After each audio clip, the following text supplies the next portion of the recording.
First ever factory outlet Mukunda jewelleries Kukatpally Khammam Kothapet Somajiguda Hanumakonda and Suchitra. నమస్తే రమ్మ గారు. నమస్తే. ఏదైనా ఒక మంచి కథ చెప్తారు? చందమామ కథ చెప్తాము. ఒక ఊళ్ళో ఒక మంచి భూస్వామి ఒక ఆయన ఉన్నట్టు, భార్య భర్త, వాళ్ళకు ఒక కుమారుడు ఉన్నాడు, రఘు వాడి పేరు. భూస్వామి మెల్లిగా కాస్త కాస్త కాలేసి కొంచెం కొంచెం కొంచెం కొంచెం పెంచుతూ భూమి బాగా పెంచాడు. బాగా పెంచుకున్నారు. ఆవిడ పాలు అమ్మేది, పెరుగు చేసి పెరుగు అమ్మేది, మజ్జిగ అమ్మేది, తర్వాత వెన్న నెయ్యి అమ్మేది. ఆవిడ జాగ్రత్త పర్రాలి. పొదపర అవటంతో ఆ మగవాళ్ళ ఆస్తులు నిలుస్తాయి. ఆడవాళ్ళ పొదపరితనమే కదా మగవాళ్ళ ఆస్తి పెరగడానికి కారణం. అయితే ఆ ఊళ్ళోనట పేద పిల్ల ఒక పిల్ల ఉండేది, లక్ష్మి. దానికి ఒక నాయనమే ఉంది, అమ్మ నాన్న ఎవరు లేరు. పిల్ల పాపం ఇల్లు బాకిలి లేని వాళ్ళు, ఏదో చిన్న గుడిసేసుకుని ఉండేవాళ్ళు. చక్కటిది, అన్ని పనులు చేసుకునేది. అయితే ఆ ఊళ్ళో జాతర అవుతుంది.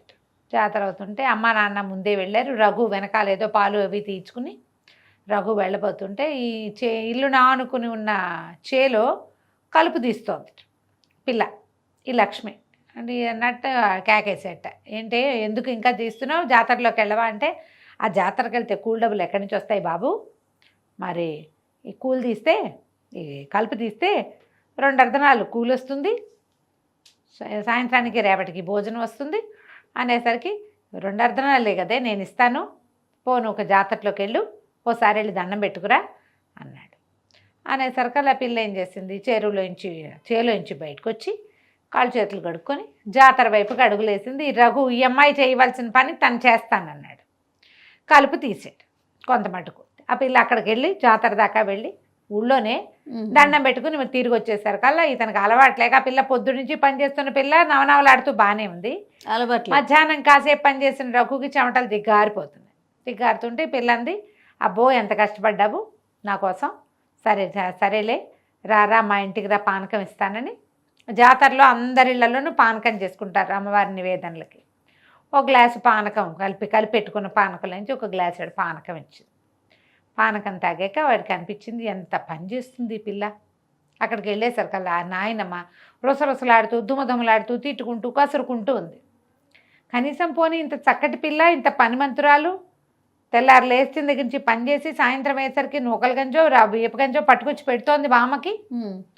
ఏమిటి ముసలిది కూడా సరిగ్గా లేదు, ఈవిడ కోసం ఇంత కష్టపడుతోంది కదా ఈ పిల్ల, ఎంత పనిమంతురాలు అని అనిపించింది.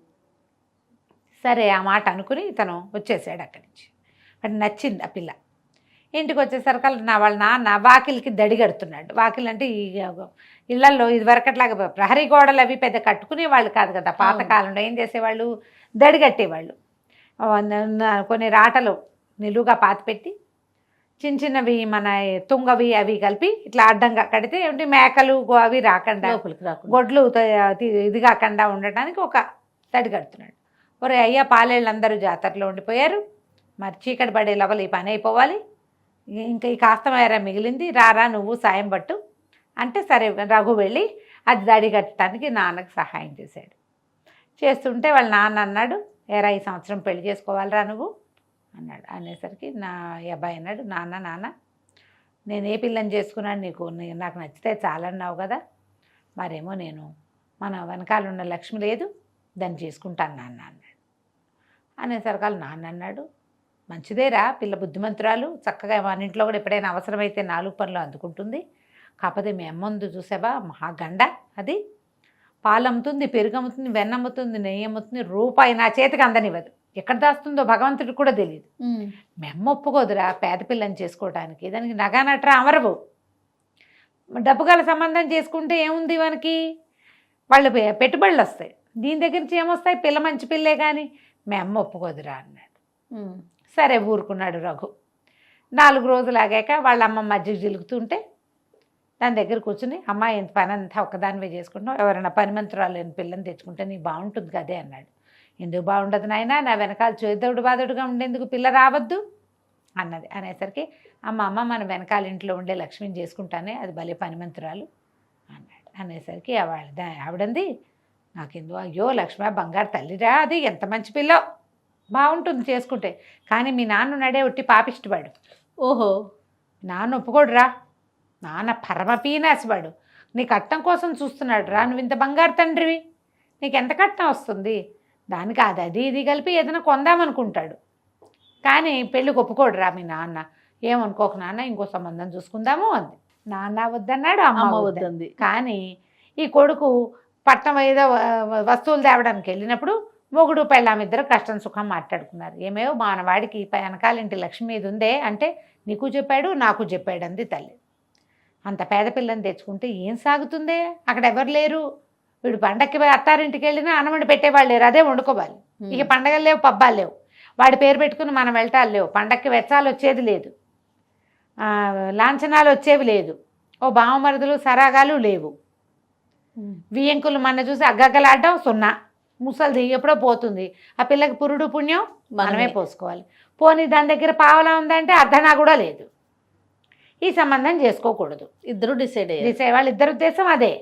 అందుకని ఏమనుకున్నారు, ఈ సంబంధం వద్దని చెప్పాం కదా, ఈవిడికి ఒక వేలు విడిచిన మేనగోడలు ఉంది సుందరి, అది పట్టణంలో ఉంటుంది, దానికి 500-600 రూపాయలు ఆస్తుంది.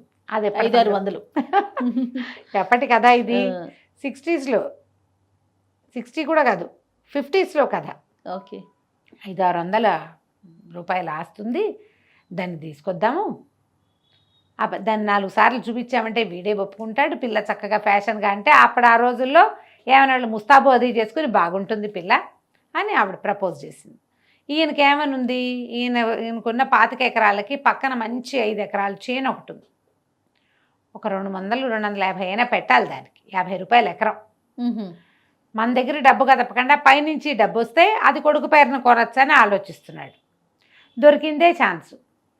500-600 6 రూపాయలు ఆస్తుందంటే ఓ 250 రూపాయలు ఇవ్వకుండా ఎందుకుంటారు వాళ్ళు ముందు అని ఆలోచించి నా పిల్లని పిలుచుకొద్దాను. ఈయన నేనే సరుకులు తీసుకురావడానికి పట్టణం వెళ్తానని బండేసుకెళ్ళి వాళ్ళ ఇంటిపై రావే అమ్మాయి మా ఇంట్లో ఉందిగానే నా పిల్లని వెంబడి పెట్టుకొచ్చాడు. ఓయ్, పిల్ల మంచి ఫ్యాన్సీ పిల్ల, చక్కగా ముస్తాబు, అత్త ఆయన కసురుకునేది, ఏమిటి వెంటనే కాఫీ ఇవ్వవు, నిద్రలేవగానే కాఫీ ఇవ్వాలని తెలియదు చుట్టానికి అనేది. అక్కడి నుంచి పాలని వాళ్ళని ఇదేంటి ఇలా ఉంది, శుభ్రంగా దుడమంటే ఇదేంటి ఇలా నుంచున్నావు, నీ బట్టలేంటి, నీ మొహం ఏంటి, నీ వాలకమేంటి, ఆ పంచేంటి దానికి అంచేంటి అని తిట్టేది, అన్నిటికీ విసుక్కునేది. పాలేళ్ళు 2 కూర పాలేళ్ళు కూర మీ చుట్టాలమ్మ ఉండగా మేము పని చేయము పోవమా అని వెళ్ళిపోయారు. ఇక ఇల్లు ఎట్లా పడితే అట్లా ఉండేది. ఆ పిల్ల ఒక్క పని చేసేది కాదు, చేయించేది, అత్తగారిని అత్తయ్యని అన్నిటికీ కసురుకునేది. ఏదైనా వస్తువు అట్టించి ఇటు పెట్టమ్మా తీయమ్మా అంటే కింద పడేసేది. ఎన్ని పగల కొట్టేదో. తన బట్టలు తను ఆరేసుకునేది కాదు, ఆరేసిన బట్టలు తీసేది కాదు, మడత పెట్టిస్తే లోపల పెట్టుకునేది కాదు. అవన్నీ ఎవరైనా చెయ్యాలి. వీళ్ళకి విసుగు పుట్టట మొదలుపెట్టి, ఏం పిల్ల ఇట్లా ఉంది, ఇల్లంతా ఆగంగా, దీని డబ్బులుంటే ఉండొచ్చు కాక, ఏం చేసినా దానికి నచ్చేది కాదు. అంతకుముందు వీళ్ళు పొట్లంగా ఓ పప్పు కూర చారు పెట్టుకునేవాళ్ళు, కూర చారు చేసుకునేవాళ్ళు. ఎప్పుడో పండక్కి పబ్బానికే వీళ్ళు పులుసు చేసుకునే అలవాటు. అది దానికి రోజు పులుసు కావాలి, 10 రకాల ముక్కలు కావాలి అందులోకి. ఆవిడ చక్కగా వెన్న వైనంగా కరబెట్టి కొడుకు ఇంత చిన్న వెన్న ముద్దుంచేది. ఇప్పుడు ఆ మాత్రం ముద్దుంచితే కానీ దీన్ని కుదరదు, ఇది ఒంటికి కూడా వెన్నే రాసుకుంటానంటుంది. ఓకే, వెన్న వ్యాపారం పోయింది కదా, వెన్న పోయింది, నెయ్యి పోయింది. పిల్లకి ఎంతసేపు పొద్దున్న గ్లాసెడ్ పాలు కావాలి, ఏదైనా పాలు గిన్నె అవి అప్పచెప్పామంటే పిల్లిగా పెట్టేసేది ఆ పాలన్నింటినీ. ఓహో, విసుగుపుట్టిపోయింది వీళ్ళకి. అయితే ఒకనాడు ఏమైంది, ఆయన ఒరే అదేదో చేలో పని చేయించాలంటే నాకు కుదరదు నాన్న, సుందరికి ఏవో కావాలట, అది పట్టణం వెళ్ళి ఏమిటో తెమ్మంది అన్నాడు అని బండేసుకుని వెళ్ళిపోయాడు. పట్టణం వెళ్ళిపోతున్నాడు కొడుకు. ఆ పూట అది చేదు చూసి వస్తానని అవతలకి వెళ్ళేసరికి మా భార్య భర్త మళ్ళీ కష్టం సుఖం మాట్లాడుకున్నారు. ఇదేం పిల్లండి, పాపిష్టి పిల్ల, ఒక పని సహాయం లేదు, నన్ను పనిగెత్తం చేసేసింది, ఈ ఇల్లంతా మహాలోకం ఉన్నట్టుంది, ఏది తీయదు చెయ్యదు, ఆడపిల్ల ఉంటే ఎంత పని సాయం ఏమీ చేయదు, పైగా పని వాళ్ళని తెగ తిట్టిపోస్తుంది, అన్నిటికీ విసుక్కుంటుంది, పాలకు పాలు పాడు చేసేస్తుంది, వెన్నకి వెన్న పాడు చేసేస్తుంది, ఎంత వెన్నా దాని ఒంటికే జాలటం లేదు అని గోల పెట్టింది ఆవిడ. ఈయన అన్నాడు, నువ్వు అదేం చూసావు, వీడు దాని వెనకాల పడి తిరుగుతున్నాడు, అది పట్నం వెళ్ళమంటే పట్నము, బజారు వెళ్ళమంటే బజారు, పొలం తీసుకెళ్ళమంటే పొలం, ఎక్కడికంటే అక్కడికి. అది మొత్తం డబ్బంతా తగలబెట్టేలాగా దానికి ఇన్ని వస్తువులు వాంటింగో. మరి మన ఇంటికి వచ్చింది, అది చెప్తుంటే తేవద్దు, ఉప్మా కావాలంటుంది ఉన్నట్టుండి, ఉప్మా వీళ్ళ దగ్గర రవ్వ ఉండదు, కొట్టుకెళ్ళి తెప్పించాలి, వీళ్ళ దగ్గర అల్లం ఉండదు, కొట్టు నుంచి తెప్పించాలి, ఎంత నెయ్యి పోసినా చాలదు ఆ ఉప్మాలో, దిక్కుమాలి ఉప్మా. ఇప్పుడు కూడా ఉప్మాలో నెయ్యి పోస్తే కానీ బాగుండదు, ఏడ్చినట్టు ఉంటుంది సొదలాగా.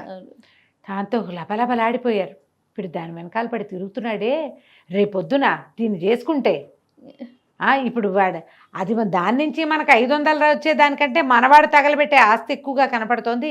ఈ పిల్ల మనకొద్దు, దీన్ని పంపించేద్దాం ఎట్లాగైనా అని చెప్పి ఏం చేశారు, సాయంకాలం మర్నాడు 2 పూటలాగి అమ్మాయి పట్టణం వెళ్తున్నాను, దాన్ని నిన్ను దింపుతాను అని చెప్పేసి పెట్టే బెడ సర్ది లాక్కొని ఒక కాటన్ చీర కొనిపెట్టి దానికి బండెక్కిచ్చేశారు. తీసుకుపోయి ఇంటి దగ్గర దింపారు. ఇల్లు చూస్తే నట్టిల్ల, ఐవార్ల నట్టిల్లలే ఉంది. ఈవిడేం చేసింది, పిల్లాడి తల్లి రఘు వాళ్ళ అమ్మ ఆ వెనకాల ఇంట్లో ఉన్న లక్ష్మి ఏదో పొలం వెళ్తుంటే, ఓ లక్ష్మి మా అమ్మ మా తల్లి కొంచెం పంచాయని రావే అని అడిగితే, అంతకుముందు అడిగింది ఆవిడ ఈ పిల్ల ఉండగా. అడిగితే లక్ష్మి వాళ్ళ నాయనమ్మ కిందపడి కాలు విరక్కొట్టుకుంది. వీళ్ళింట్లో పని సాయానికి వచ్చే అవకాశమే లేదు దానికి, అదేదో ఉన్నది గుట్టుగా పెట్టుకుని నాయనమ్మని చూసుకుంటుంది.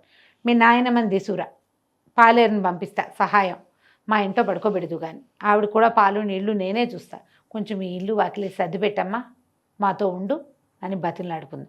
ఆ మొగుడు వచ్చేసరికి ఆయన శెట్టి గారు ఈ ఊరి నుంచి రైతు ఇంటికి వచ్చేసరికల్లా వాకిలి ఇల్లు శుభ్రంగా ఉన్నాయి. వాకిలంతా పాడైపోయింది. అత్తయ్య నాకు చక్కగా పేడబెట్టి అలుకుతోంది పిల్ల. గంట పోయేసరికల్లా వాకిట్లో ముగ్గేసేసింది. వాకిలి చక్కగా తీర్చిదిద్దినట్టుంది పండల్లే. 3-4 రోజుల్లో ఈ నానా సర్వనాశనంగా ఉన్న గదులు ఇల్లు అంతా సవరించి అన్ని చోట్ల పేడతో శుభ్రంగా అలికి ముగ్గులు పెట్టి చక్కగా చేసింది. వెన్న నలకంత వెన్న కూడా పోకుండా మజ్జిగ తిప్పేసేది. గిలకలాగా అన్ని పనులు సవరించడం వచ్చు దానికి. వారం తిరిగేసరికి ఇల్లు పూర్తిగా స్వాధీనంలోకి వచ్చేసింది. మళ్ళీ వెన్న నెయ్యి వ్యాపారం దారిలో పడింది. వీళ్ళకి కూడా స్థిమితం వచ్చింది. ఇంట్లో చీదర లేదు. అంతకుముందు ఆ పిల్ల అరుపులు కేకలు, ఈ పిల్ల పని చేస్తుంది కానీ నోరెత్తదు. వారం తిరిగాక ఈవిడే వాళ్ళ నాయనమ్మ దగ్గర కూర్చుంది.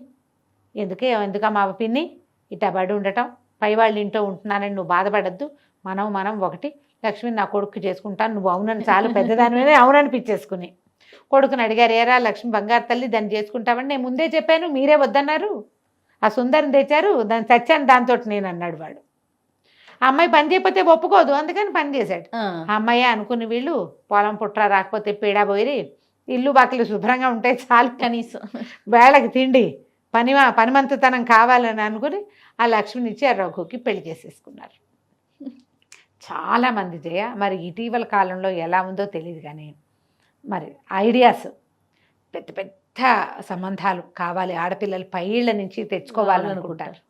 మన లెవెల్కి చూడరు, చూడకుండా హై లెవెల్ తెస్తే వాళ్ళకి పాపం వాళ్ళ జీవితం వేరు, వాళ్ళ లెవెల్ వేరే లేనప్పుడు వాళ్ళు వేరే దాంట్లో పనిచేస్తారు. తప్పు పట్టడానికి లేదు, వాళ్ళని అనడానికి కూడా వీలు లేదు, వాళ్ళ ఇష్టం వాళ్ళది కదా. అందుకని ఏంటి, నేల విడిచి సాము చేయకూడదు ఎప్పుడు కూడా, అంతే కదా. అవునండి, ఆలోచించండి. పెళ్లి సంబంధాలు చూసేటప్పుడు జాగ్రత్తగా మీ వాంటింగ్స్కి సరిపడా అవతల వాళ్ళు ఉన్నారా లేదా అనేది ఆలోచించండి. అమ్మాయి అబ్బాయే కాదు, వాళ్ళ పరిసరాలు పరిస్థితులు కూడా ఆలోచించాలి, అవి కూడా కావాలి. అయితే ఇదివరకట్లాగా తెలిసిన వాళ్ళ సంబంధాలు చెప్పడం ఈ రోజున లేదు కదా. మ్యాట్రిమోనియల్స్లో చూస్తాము, ఏదో 4-5 మ్యాచింగులు చూస్తాం. అసలు మ్యాచింగ్ ఏంటంటే కంపాటబిలిటీ. కంపాటబుల్ థింగ్స్ ఎప్పుడు వస్తాయి, ఒకే రకమైన వాతావరణంలో పెరిగితే కంపాటబిలిటీ ఉంటుంది అనుకుంటున్నాం. కనీసం అదే కొంచెం దాని గురించి కూడా ఆలోచించి చేసుకోండి పెళ్ళిళ్ళు. కంచికి మనం ఇంటికి. నమస్తే గారు. నమస్తే.